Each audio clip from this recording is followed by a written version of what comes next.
欢迎来到 Twilight Say 文明说，这是个学习的频道。我将分享我所学习的、觉得有用的东西给大家，希望可以带大家的生活更加多彩多姿。你了解自己吗？你是如何认识自己呢？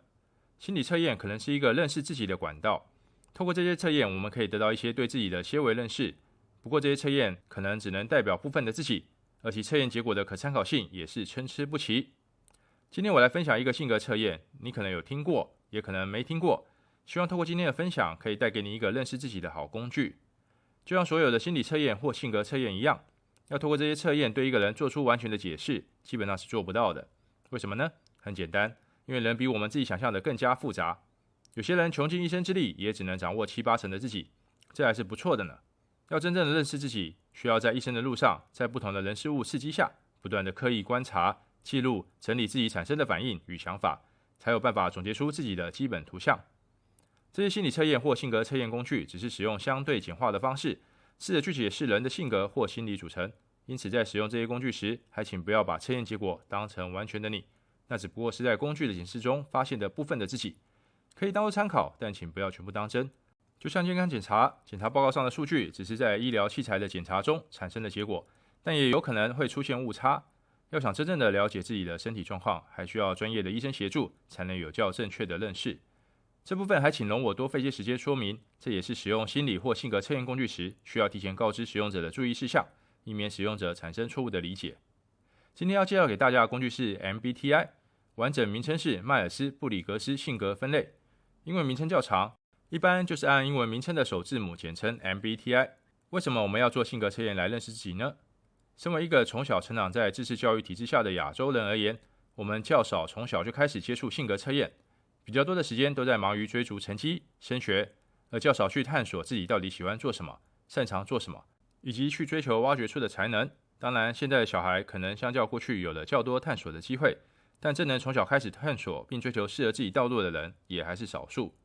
唐朝诗人李白《将进酒》里头一句话说得好：“天生我材必有用，上天赐给我的才干必有它的用处。”这句话对大家而言估计不陌生，但其中的关键“才”是什么？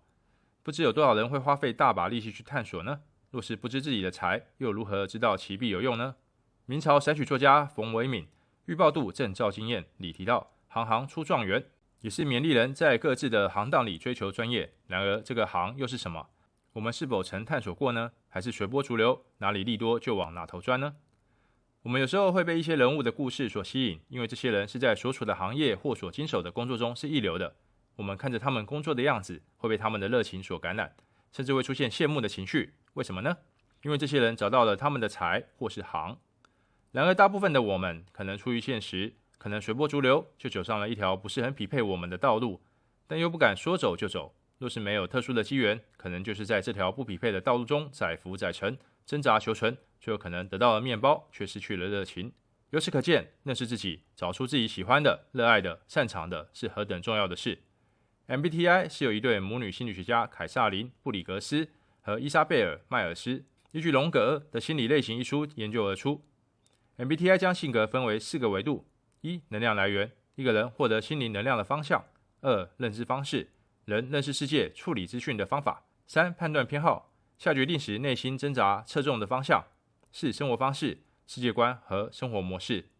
而每个维度又可区分为2个极端的取向： 1. 能量来源，外向型和内向型； 2. 认知方式，实感型和直觉型； 3. 判断偏好，思考型和情感型； 4. 生活方式，判断型和感知型。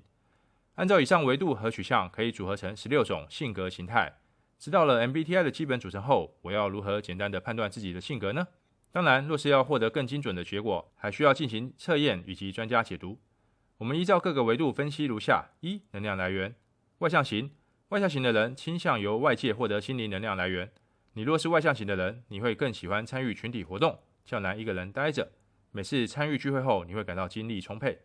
内向型的人倾向透过自身内心活动获得心灵能量。比起参与各样群体活动，你更喜欢一个人待着，就算长时间一个人，你也不会感到痛苦。孤独的时间是你充电的来源。2. 认知方式，实感型。这类人喜欢透过五官认识看得见的世界及处理资讯。例如，看着眼前的树，你会更偏好观察眼前这棵树外在可看见的部分，如树叶、树干等；而较不会去探讨这棵树看不见的部分，如它是如何与土壤交互作用，或者这棵树的前世今生，以及它和周边其他生物的关系。直觉型的人会更着眼在未来可能性与预感，从潜意识和事物间的关联认识世界。同样面对眼前的树，你不会只看到眼前的树，你可能会去思考它为什么会在这，是从哪里过来的种子，怎么过来的，还可能会想到这棵树未来会是什么样子，想象这棵树可能会产生什么样的生态系统。就像我在初代台湾人那部影片的开头说，我喜欢思考一些哲学问题，会喜欢思考这类问题的人，基本上都可以判定是直觉型的人。3. 判断偏好。思考型，你偏好依据逻辑进行决策，以收集到的资讯进行判断事物的依据。举例来说，买手机时，比起手机外观，你更看重手机的规格、零组件、效能等等，会依据自己的使用场景、预算来决定是否要购买。情感型，比起用逻辑判断事物，你更偏好依照感受来做决定。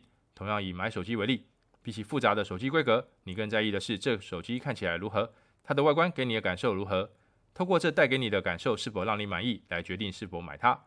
这也是为什么近几年各大手机厂推出来的手机不只是功能要强大，还得搭配各样不同的配色与外观设计。4. 生活方式。判断型，这类型的人倾向给自己的世界模组化，喜欢把事情安排得井井有条，把周边事物归类清楚。你会习惯把东西整理清楚，按一定规则摆放吗？若是，你基本上就是判断型的人，或更有甚者，喜欢把皮包里的纸钞一张张叠好。你若是看到这样的人，不出意外，10有8九就是判断型的人。感知型，这类型的人喜欢弹性的生活方式，喜欢框框条条，较为开放与随性。对比判断型的描述，你若是和他相反，那你就是感知型的人了。一般房间比较有艺术气息的人，大多都是感知型的人。透过这4个维度各2个取向的判断后，你应该可以获得一组4个英文字母组成的性格形态，这就是你的 MBTI 测验结果。这时你就可以在网上找寻相关的性格描述，或者直接按刚刚的判断过程，对自己有较清晰的认识。就以我自己而言，我的性格形态是 INTJ， 是属于偏好独处，喜欢探究事物背后关联性，较倾向用逻辑思考与决策，并喜欢把自己的生活安排得井井有条的人。虽然按照 MBTI 定义来说，我的性格应是如上述描述一样，但我真完全是这样吗？那可不一定了。有时我也会喜欢参与一些聚会，买东西时偶尔也会按当时心情来做决定等。这代表什么？ MBTI 没有参考性吗？不是的。若是各位有机会上网进行测验，网上有不少免费资源可供使用，你会发现测验完给出的报告，你的性格形态虽然能会给你4个英文字母，但会有一张图表显示你在各维度中各取向上的比重。例如，同样是内向型的人，有人可能几乎完全偏向内向型的极端位置，但也有人可能只是处在两者中间偏内向型的地方，那这2人的性格上就会有不一样的呈现了。介绍了 MBTI 的由来、定义和简单运用后，实际上 MBTI 可以用在哪里呢？认识自己是一定的，透过 MBTI 你就能找到生活中违和感产生的原因。例如，若你是个内向型的人，每次参加聚餐结束后，看到身旁的人总是精力满满，而自己却感到精疲力尽，这时你就会发现，原来这样的方式会消耗我的能量，我应该事后安排一个独处的时间给自己充电，而不会一直参与各样聚会，而自己其实已经耗空了却不自知。你若是认识了自己，就可以过一个较张弛有度的生活了。除了认识自己，当然也可以应用在别人身上，但是我会建议使用在别人身上时要特别谨慎，以免产生不必要的困扰。你可以和身旁的亲朋好友彼此交流 MBTI 的结果，认识彼此的异同，这样会对认识彼此带来加分的效果。至于企业上的应用，我更建议由专业的 MBTI 主持人员进行会更适当，因为这会关系到受测者的未来职业发展。透过性格测验，我们可以认识自己，也认识别人。使用这类工具是帮助我们更客观地看待世界，而不是拿来对自己或别人进行论断，甚至结党去排挤异己。若是一个工具会让我们拿来伤害别人，还不如不要用它。使用性格测验这类工具时，还请务必谨慎。以上是 MBTI 的浅谈，有兴趣者可以自行找寻相关资源进行深入学习。谢谢大家的观看，欢迎按赞、订阅、分享及打开小铃铛。